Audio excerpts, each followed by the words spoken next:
Losing everything to fire changed how I lived.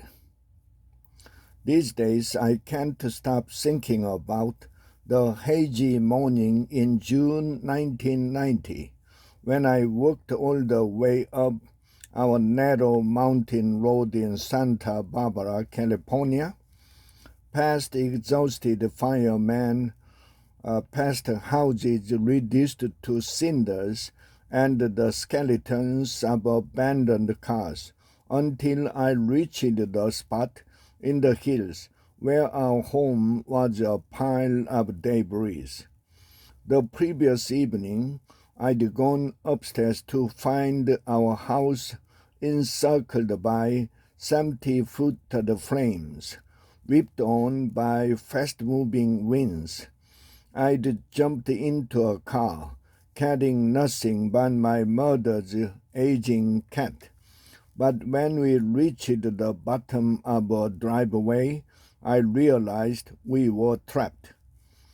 For 3 hours we were caught in the middle of the painted cave fire, saved only by a good Samaritan who had driven up to be of help in a water truck and pointed a thin hose at each row of orange as it approached. His selflessness kept us alive until we could evacuate, and at evening's end, I had as much to be grateful for as to regret. Yet nothing could ease the sorrow of calling my mother, who was away in Florida, to tell her that every last mementos of her almost 60 years, every photo and keepsake and lecture note and necklace was gone. There must be something, she'd said. It's gone, all gone. Just find the one you can.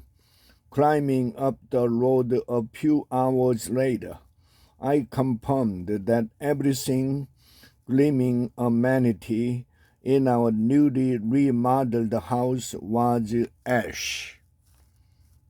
Half a lifetime later, I see that fire as a turning point, not only a disaster. Though at the time it was one of the worst fires in Californian history, we had heroic firefighters to thank for the fact that almost everyone survived. And as we began, very slowly, to reconstruct our lives, I realized I could begin to live more simply, as I'd always wished to do.